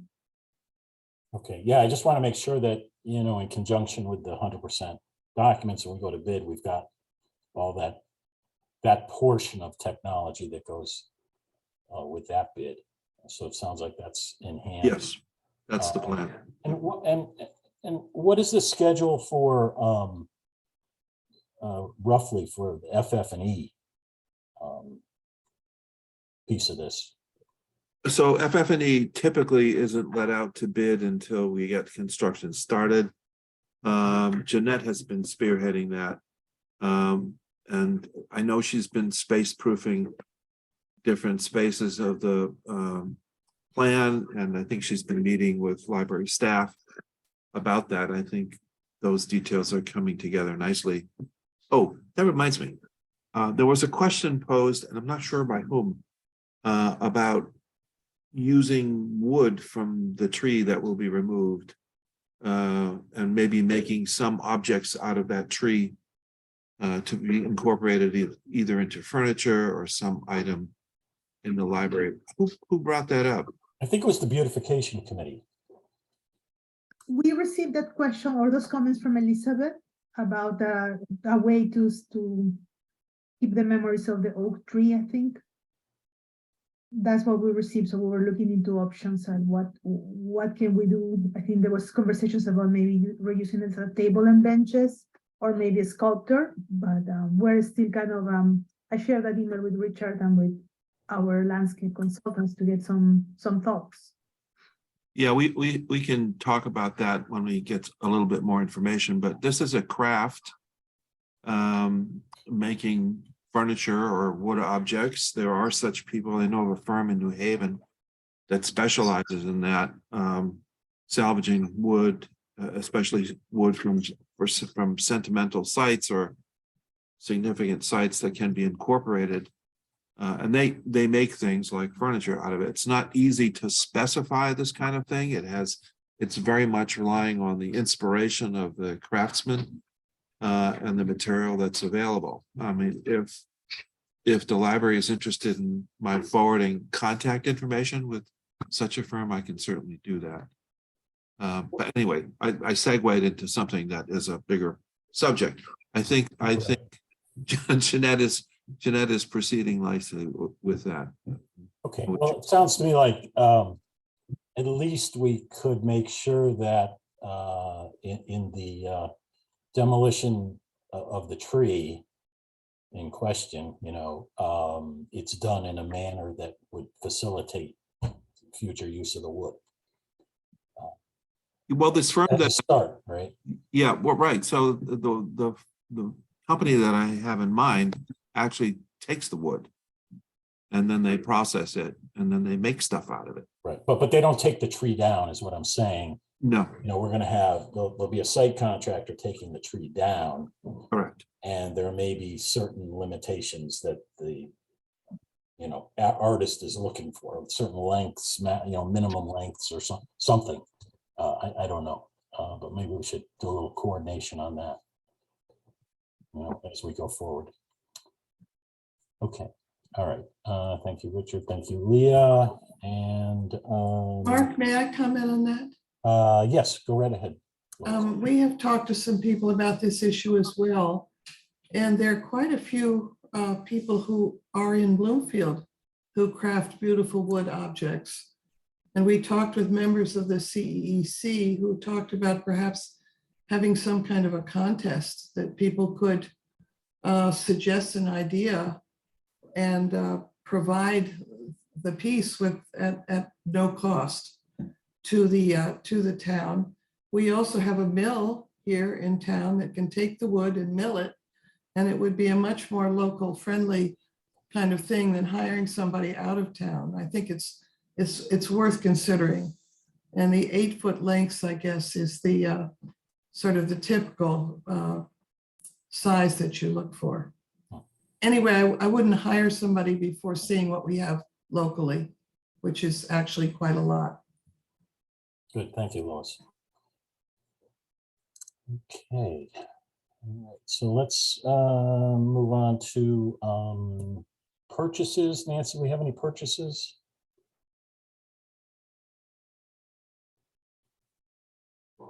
Yes, we have one purchase.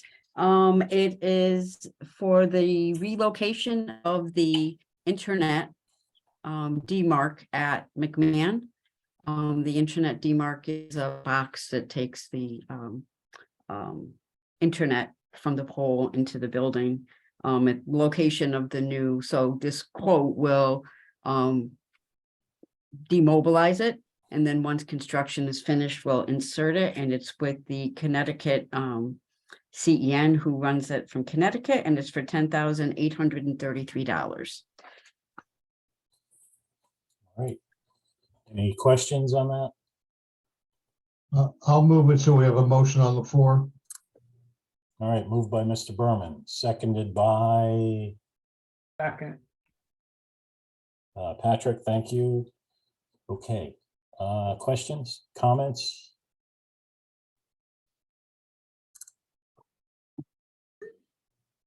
I don't see anybody, so we'll take the vote. All in favor of approving this $10,833, please say aye. Aye. I see some hands too.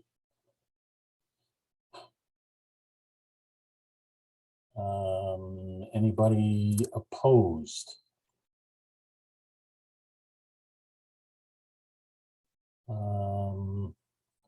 Marcia, I don't know if you're there. Bob, I have nothing from you guys there.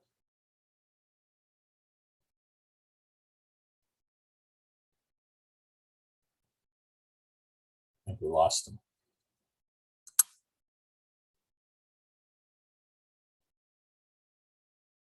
Bob Ike, are you there? Dr. Bryant?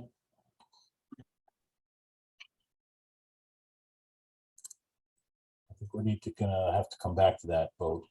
I apologize on that. Nancy, what else do you have? I have an approval of an invoice. And it's for Collier's Project Leaders. It is invoice number, the light's not bad, 811471 for $6,720. Any questions? I'll move it. Thank you, Lois. Do we have a second? I'll second it. Mr. Chair. Second from Patrick. Thank you very much. All right. All in favor? Please raise your hand or say aye. Aye. Aye. Dr. Bryant there. Aye. Thank you. Anybody opposed? Okay, motion passes. I want to return to the CEN invoice, please. For approval on $10,833 to relocate the DMARC. All in favor, please say aye. Aye. Aye. Aye.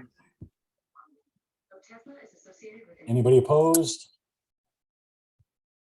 Motion passes. Thank you very much for that. Nancy? That's it. Okay. Future meetings, we have a regular meeting on the 25th. And then we're into February 8th. I do want to note that there's hopefully a strong possibility of us having to have a special meeting next week, with the thoughts that we may have a recommended swing space by that point to bring to town council. That we have to repeat that process, bringing it to town council, then bringing it to planning and zoning, and then bringing it back to town council. So on the chance that we can bring something to town council at their next meeting on the 23rd of the month, we may have a special meeting next week. So there will be a notification going out about that. See if we can, if we need to, and then make it happen. And again, if you are unable to make a meeting, please let us know on that. Lois? I probably will not be able to make the 8th. February 8th, okay. All right, thank you on that. All right, next item is, Patrick? Yeah, Mr. Chair, I wanted to let you know too, I am going to be away and I would not be able to make the meeting of the 25th, or if we have a special meeting next week, most likely I will not be able to make that. Okay, I will be here for the 8th, that's not a problem, but definitely the 25th and potentially next week, but I can, if you need me, I'll be traveling international. I won't really be, I'm not sure that I would be able to get in. okay. You're not on the cruise ship with Bob Ike, so No. you're excused. It would be nice, but not on a All right. cruise, but I That's will be better. away. All right, let's go to comments from the committee, and I promised we would, I wanna discuss, Elizabeth, your issues that you've raised over some communications and other things. Maybe the best way, Elizabeth, is for you to introduce these things to us. There was an email that went out. Well, it did not go out to the full committee, so I don't believe everybody is aware of all of these items. I have a list of 7 items that you wanted to discuss. The first being, and I'm reading this from your list, regularly updated timeline that includes projected relevant milestones from now until project completion. Pardon me, my cat's running around over here. I know that, you know, with regards to scheduling, Downs has been giving us, you know, regular changes, whatever changes there have been, and the schedule has been posted at all times on the website. So I'm not clear what's missing from that picture that you're looking for. Is that something Can you, Elizabeth, can you defer? Elizabeth? Can you defer to me? Yes, I would like to defer to the town manager. Sure. Thank you, Mr. Chair, and good evening to everyone. If you've gotten to know me as town manager, you've observed town council meetings or other opportunities. I like to be very candid when there's a problem. And there's a problem that has been recurring. And I think the agenda that I asked Elizabeth to prepare are simply symptoms. So with my comments, I hope to shortcut even going into the specifics of the various issues that are outlined. And I want to speak at a higher level of what our mission is, our collective mission, all of us.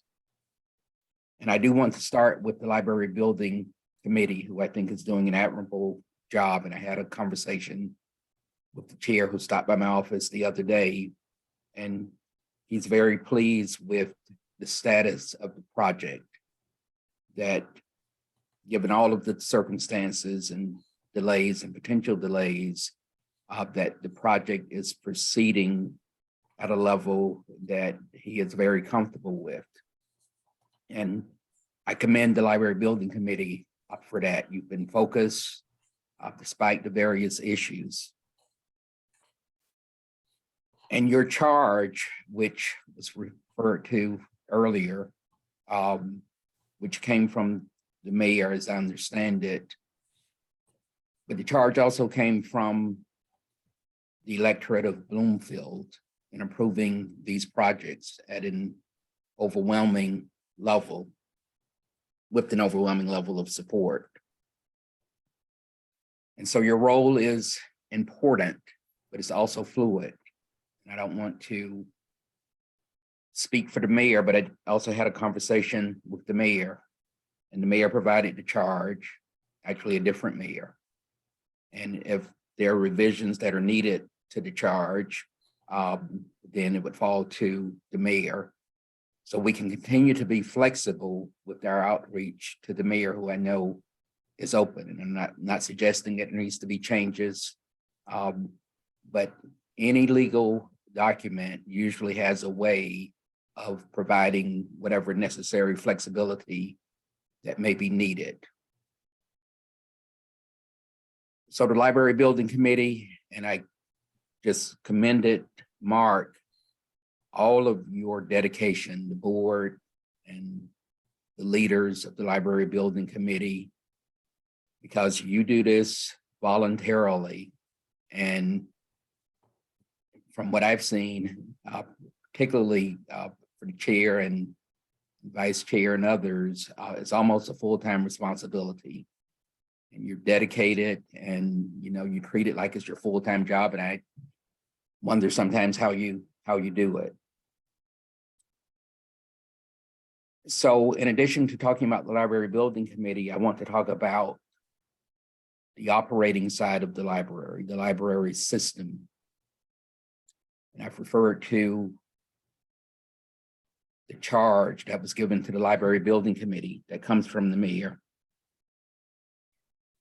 The operation of the library and the library system not only is provided for by the state of Connecticut, through the Library Board of Trustees, but the charter of Bloomfield itself. And as you know, the charter of the town of Bloomfield is our highest form of governance that has a high level before it can be changed. So it's pretty well set for years and decades, unless the electorate decides that they want to change it. The issue, the conflict that is going on, I am convinced that it's not a matter of communication. And I know our library director, who is competent, gets the top rated scores from her bosses, the Library Board of Trustees, which is not to be ignored. But she's passionate, but she also hits hard, maybe too hard at times. Sometimes her words and questions, they cut. I do believe that she needs to be more careful of that. But let's not confuse it with what the real issues are. I think it's more than communication. I think the issue is inclusion. What Elizabeth has been trying to say to you, as supported by the Library Board of Trustees as I've seen it, which is sometimes pitted the two public bodies against each other, which is not a good picture for our public. And so we've got a responsibility to ignore the personalities, for as much as you may have differences or even dislikes at this point. We have a public obligation to not only follow through with this project, as the chair has told me, is on target, but the process is equally as important, because it's the process that basically defines the communication, but it's more than that. It's inclusion. That's what Elizabeth is coming back. That's the real issue. She doesn't feel included. Doesn't mean that she's not been included, but she doesn't feel like she's included at the level that the library and the Library Board of Trustees deserves. It's a debatable point, I understand that. But I think that's the issue that we should focus on. Get beyond the personalities and whatever conversations that may be going on. Let's deliver to the community not only a project, but in an inclusive process that our charter requires. And I want to cite from the charter. It's found in section 604. There are 5 departments, only 5, we've got more than that are specifically named and recognized in the charter.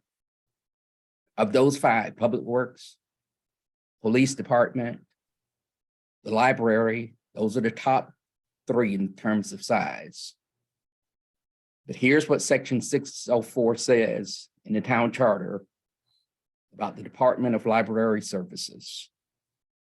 There shall be a Department of Library Services headed by the Director of Library Services, who shall be responsible for the administration of the public library system of the town. That's as broad as it gets, the system. Does that include a prospective new building and the construction activities that go along with it? I believe it absolutely does. Does it put her directly in charge? It would be too much, to be honest. And that's where the Library Building Committee and the charge of the Library Building Committee comes in. But the library director and the Library Board of Trustees, in my opinion, they need to be an equal partner. Information that she requests is public information, but she is the library director as recognized by the town charter. And as a candidate, and since I've been here, If there is one thing that I have made clear, it's the town charter that I'm ultimately governed by. And one of the requirements of the city manager is to ensure that the laws and ordinances of the town are properly executed. That's not the town attorney's responsibility, the town council's responsibility. It's the town manager. So that line that I just read, where the charter recognizes the library director as being in charge of the public library system of the town, it has to be respected. And so she has to be included. And when she feels that she's not being included, I think as the library director, not as Elizabeth Lane, it needs to be respected. Can she do better in how she communicates and in paying attention? I've seen communications where Elizabeth thought that she was left out of something. And I've seen this recently, and where Nancy, the staff liaison to the library building committee, has pointed out, you were included. And then Elizabeth acknowledged, I'm sorry, I missed it. So responsibility goes on both sides, and I'm not taking sides. I'm referring to the town charter. So I'll stop there and I'll let whatever discussion needs to happen with these specific issues. But the specific issues I predict will go back and forth and fingers being pointed. And so we need to get beyond that. And we need to refocus on what the charge is for the library building committee, which all falls under the town charter and what's going. The mayor and the town council, same section that identifies the library department, previous section creates the town council and the offices of the town council, such as the mayor. So we've all got such important roles. So inclusion is the issue. One of the things that the town has studied recently, not from this standpoint, but it's diversity, equity, and inclusion. But it covers so many different areas. You know, it may be race related, it may be demographic related. But diversity is also the various offices that make up the town, library building committee, library board of trustees, various offices. That's diversity. And there needs to be equity and inclusion in achieving the mission. So I just hope that we can focus on the big picture and get beyond the little issues that's causing the differences. Thank you, Mr. Chair, for the opportunity. Well, thank you, Mr. Town Manager, for those wise and poignant thoughts, actually. Now we just have to convince you to stay beyond the end of August in this town. No, I take all that to heart. I think it's important. I think inclusion nails it, what we're talking about here. I would like, Elizabeth, if there are items on your list you want to continue discussion on tonight, I'm open to it. So I leave it to you. If there's something you want to be specific about tonight, I'm going to take the town manager's words to heart. I hope everybody is. We're still at the beginning of this project, so there's a long way to go. So Elizabeth, is there something else, specific you'd like to discuss tonight? And the floor is always open at any time to do these. So. Thank you, Chair, and thank you, Town Manager. I guess my request would just be that we have a better communication plan moving forward, a more transparent communication plan where everyone is in the know, where if Chip has information for me, he feels that he can call me or email me. Ditto with Downs and TSKP. And I think that if we do take those words that the town manager said to heart and try a little bit better, I think we can all improve our communication styles. Thank you.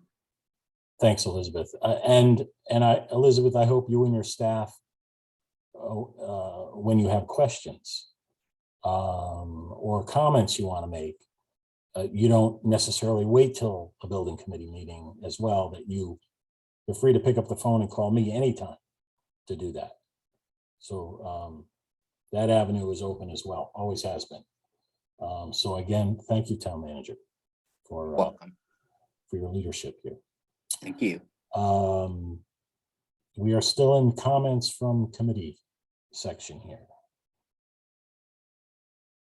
Mr. Berman. Thank you, Mr. Chair. I want to reiterate what the chair said. I listened to the town manager's comments, and yeah, I understand them too. And Elizabeth, yes, you have my phone number. It's always available to you. You have questions, you want to find out something I may or may not know. If I don't know, I will try and get you the answer, but you can always call me. One of the problems, it's not an issue, it's a problem, is the fact that I'm not going to speak for the rest of the members of the building committee, just myself. I have had the feeling along the way also that the library staff is communicated with different members of the building committee, or whether they're voting members or adjunct members, with things, and that there are discussions that go on behind our backs that we aren't privy to. And we find out after the fact. And I think, as the town manager said, yes, we may need to be more proactive with getting information to you quicker. My personal preference is to get information to you as quickly as I know that it's relatively accurate.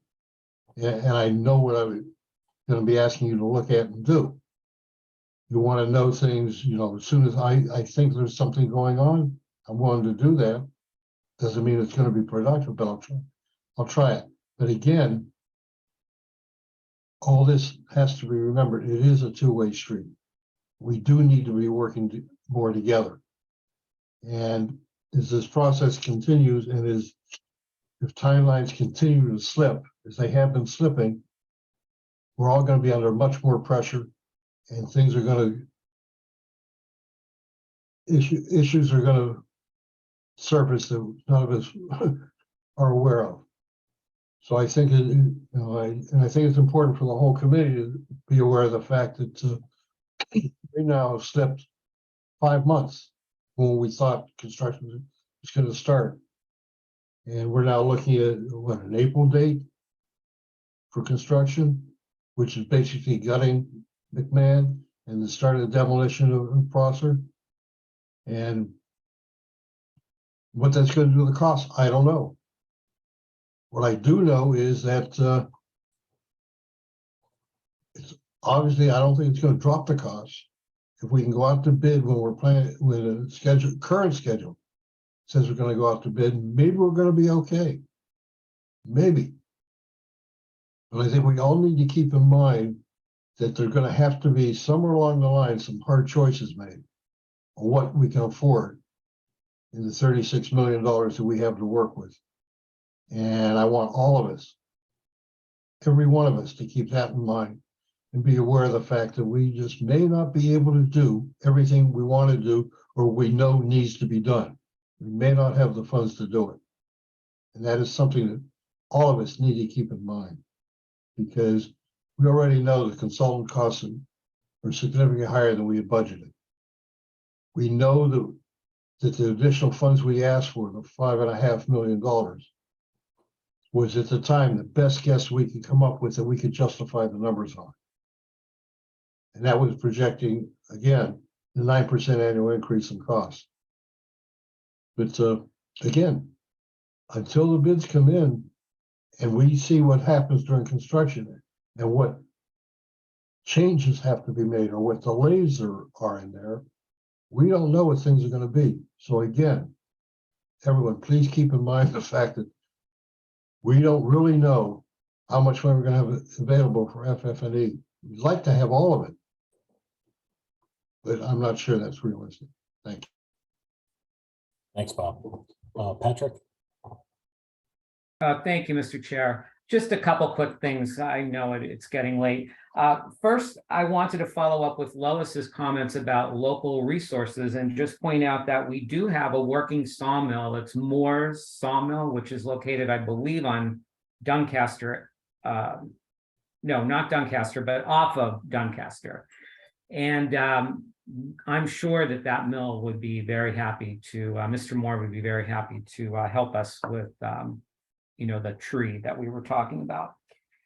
The other thing I wanted to talk about real quickly is a list for communications. And maybe we already have this, and I apologize if it's out there and I just haven't seen it, but it's such a huge project and there are so many moving parts and pieces. I think that if we all would send our information to Nancy, if she doesn't already have it, with our cell phones and maybe an alternate telephone number, email addresses, and that could all be put on a list so that any one of us who needs to contact another person on the project feels free to do that. And they can refer to that contact sheet and contact whoever it is they need to speak to via cell phone or you know, an alternate number. And we also have text.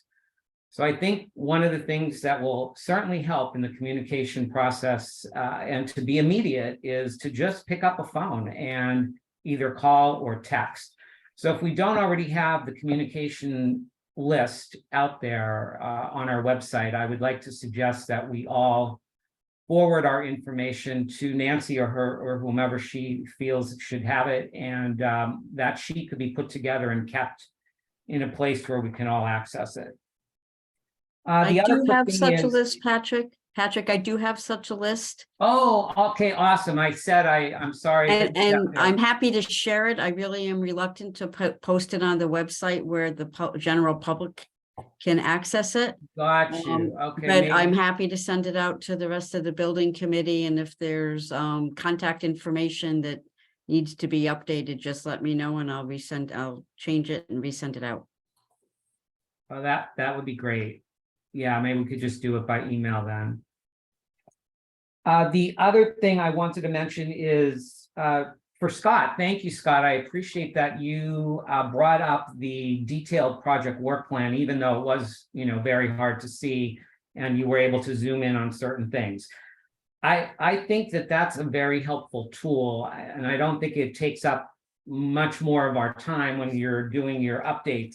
I mean, it's great that you share the high level milestone dates and the main information on your PowerPoint slide, but I also think it's important to dive in a little bit deeper to some of those dates that are on your milestone plan so that we have a better idea of, you know, to reach each of those milestones, there's a whole bunch of other things that have to take place in order to get to that milestone.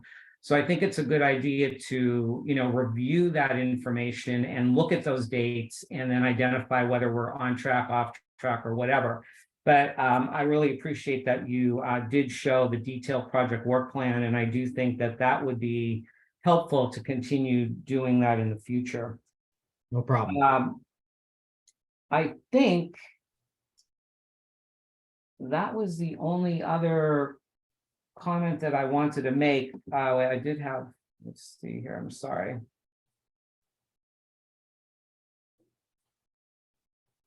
Oh, okay. One thing that was on Elizabeth's list that I did want to comment on, which I think is a very good item, is the deliverables. Is there a document that outlines all of the deliverables for this project? And again, if it's out there and I just didn't see it, I'm sorry, but I think we need a deliverable list that we could refer to. And, you know, I know you'll talk about some of those deliverables in your updates, but having that available and out there with, you know, at least when those deliverables are due would also help. Yeah, Patrick, I'm not sure how we define that in terms of all the various players. Right. But it's something we could certainly look at and define a little better.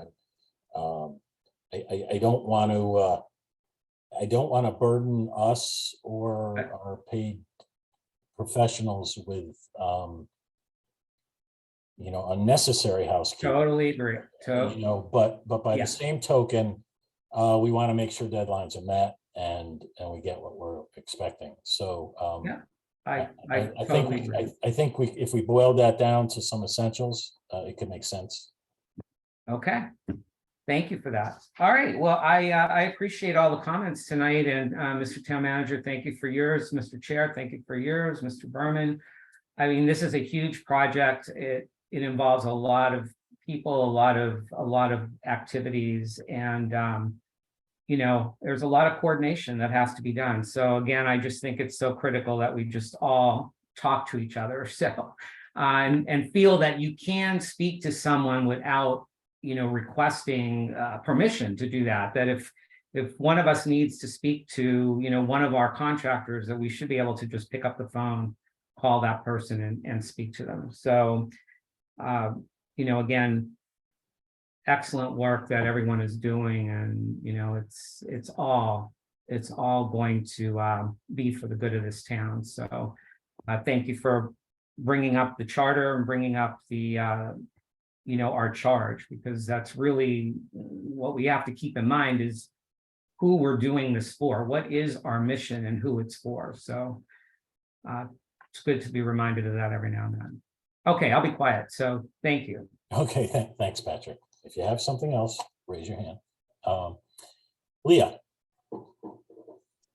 Thank you, Chair. Yeah, I just wanted to say that two things, but I, for one, am looking forward to moving forward with positivity and mutual respect. I think that we all want the same thing, and let's focus on that. On a practical aspect, per Patrick's suggestion of a contact list or any other documents that we would be constantly changing or that we would need access to regularly, I suggest we do a shared Google Drive and or shared Google Documents. We found success with that in our subcommittee, and that way it could just be updated there, but it's still private and only for use by the members of this committee. So just throwing that out there as a suggestion. We don't have to put everything on there, just some of the essential things might be helpful. All right, thank you, Leah. Lois. Thank you. And I thank for everyone's input tonight. I know that everybody in this project is really trying to do the very best they can for the town and for the project.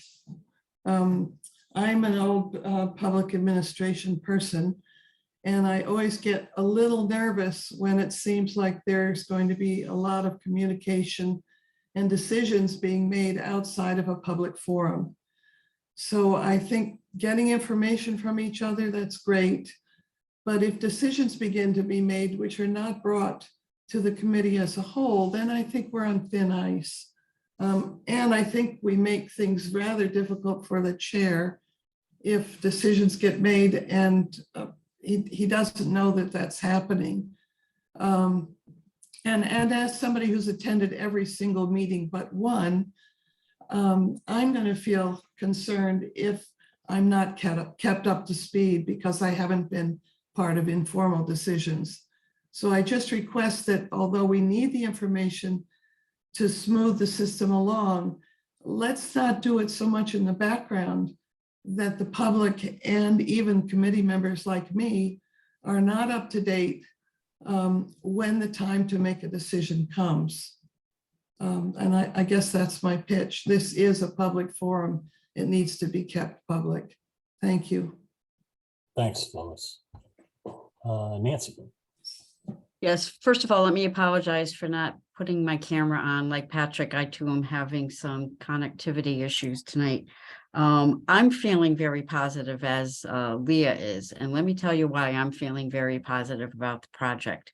We're getting close to, putting a shovel in the ground, and this is always the exciting part when you see the fruits of your labor.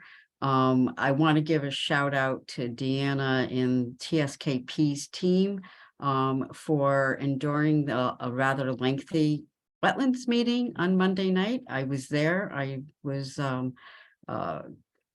actually quite impressed by their knowledge, that they were able to answer all the questions, and there were questions that really were probably outside the scope of wetlands, but they were patient about it, and they carried on. It was a rather light meeting, but these are the things that are necessary to get us to the next step, which would be the permit from TPZ. So that's really exciting.